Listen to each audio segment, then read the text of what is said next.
Hey guys, I'm Nathan from Arms and Armor here with Craig.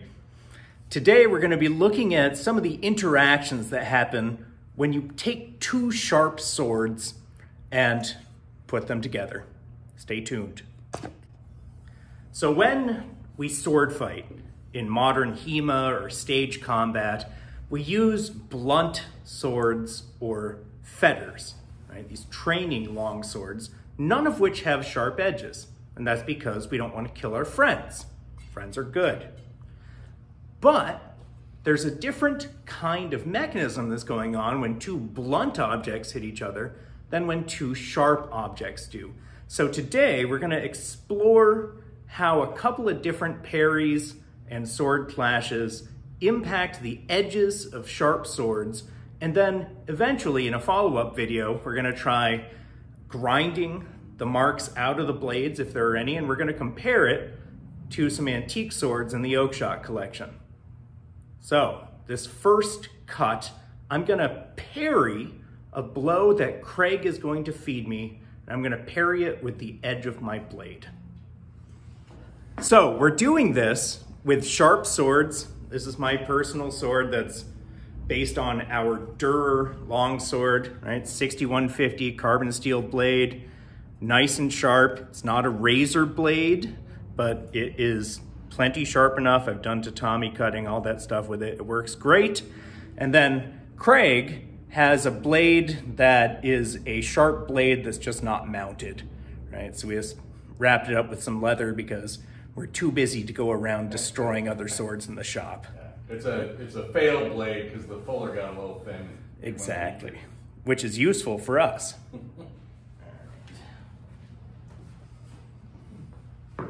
Cut. So that was a parry with the edge of the blade, and it actually gave a pretty nasty nick in the edge there of the sharp. Now when these came together, they definitely interfit with each other. Here, we'll come up and show you what happened. Right, so these two areas clashed right like that, right? There was a little bind there, but they actually kind of bounced apart, right? So these swords didn't get stuck together, right? If I had been trying to parry like that and then like send a glissade into his face or something, which I wouldn't do because you don't want to kill your friend, there maybe would have been a little difficulty there, but it's hard to say.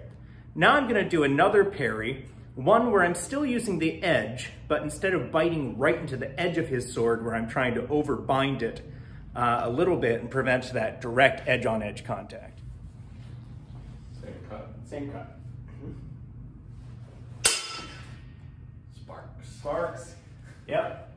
And that one too. Another deep cut into the edge on that one, right? That's a pretty nasty little parry there. So even when I'm attempting to move off sides, I'm getting some serious contact on these things. You probably saw a cool spark. Let's try one more. So on this one, if you're cutting down with the blade coming toward me, I'm just gonna come off to the side. Right? Now, when I did that, I really tried to cut the flat of his blade rather than the edge.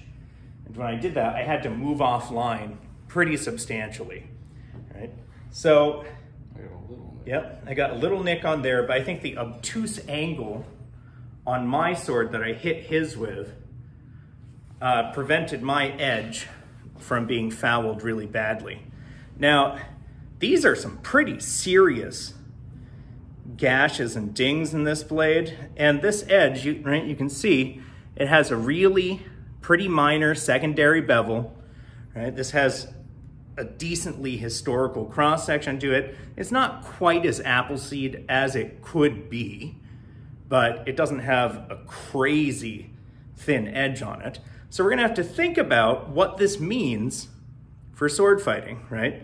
That just a couple of contact points here do chew up a sharp sword that's nice and hard. Right? This is 52 Rockwell, super historical, but it definitely leaves marks. So something that's happening that Craig just realized is that as these swords become notched, when they come together and we try and slide, we catch in the notches that are there and we become bound in an interesting way, right? That really doesn't let me slide. If I turn this, right, we're in a spot where there are no deep digs in my blade. I slide along his edge relatively easily with some friction, but not bad. But when this gets some marks in it, all of a sudden, this sliding changes pretty dramatically. So in future episodes here, we're going to be trying to